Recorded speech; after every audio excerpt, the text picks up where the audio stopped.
최근에 온오프라인 서점가를 방문한 적이 있으셨다면 이 사람의 이름을 한 번쯤은 보셨을 겁니다. 차노게이라는 강렬한 이름은 한 번이라도 들어봤으면 잊기 어렵죠. 최근 1367, 막내인, 풍선인간, 염소가 웃는 순간 등 미스터리 추리 장편 소설로 베스트셀러 목록에 올라간 적이 여러 차례 있었습니다. 개인적으로 관심이 가는 작품들이었지만 저는 그 작품들의 방대한 분량에 압도되어 선뜻 구매를 하지는 못했었습니다. 매력적이지만 일단 지켜보자. 아직은 때가 아니다. 그러던 차에 올해 2월 그의 단편집이 출간되었고 600에서 700페이지가량의 장편보다는 덜 부담스럽겠다 라는 기대감에 낼름 결제를 했습니다. 차노게이는 홍콩을 대표하는 미스터리 추리소설 작가입니다. 그런데 이 책의 장르는 추리소설이라고 국한시킬 수는 없습니다. 책 뒷면에 정확하게 써있습니다. 미스터리, 서스펜스, 호러, 판타지, SF, 장르가 다양합니다. 고작 2에서 3페이지 정도의 아주 짧은 단편에서부터 중편소설 정도의 긴 작품 등 총 17편의 아주 다양한 소설이 이 책 한 권에 엮여 있습니다. 특히 습작이라는 타이틀을 가진 이 3편의 작품은 그야말로 초단편입니다. 작가가 글이 잘 써지지 않을 때 단어 몇 개를 나열하여 자유롭게 써내려갔다고 합니다. 그런데 습작이라고 표현하기에는 그 무게감이 상당합니다. 아마도 이렇게 쓰인 작품들 중에서 단편화 혹은 장편화할 수 있는 작품을 선정하지 않을까 생각이 됩니다. 큰 그림을 위한 스케치 정도로 생각하시면 될 것 같습니다.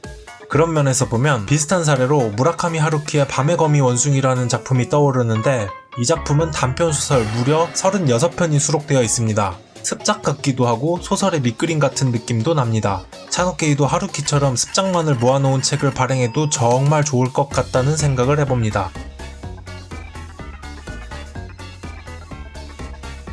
이 책에 수록되어 있는 작품들, 긴 작품, 짧은 작품, 그리고 더 짧은 작품 모두에 해당하는 공통점이 하나 있는데 바로 반전입니다. 소위 소름 돋는 반전, 어설프거나 억지스러운 반전은 하나도 없습니다. 일반적으로 매 작품마다 반전이 반복적으로 등장하게 되면 또 뭔가 반전이 나오겠지 하는 시큰둥한 태도가 나오기 마련이고 하나쯤은 실망스러운 결말이 나오기도 할 법도 한데 이 책의 반전들은 단 한 번도 실망감을 주지 않고 기대감만을 갖게 합니다. 그만큼 작품을 엄선했다는 생각이 아니 들 수가 없습니다.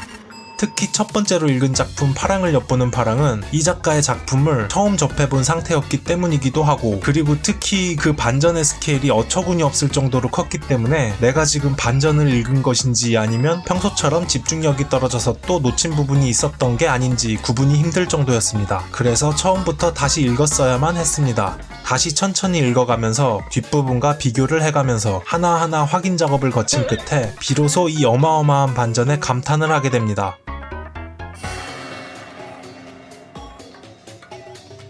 다들 아시다시피 디오게네스는 고대 그리스의 철학자입니다.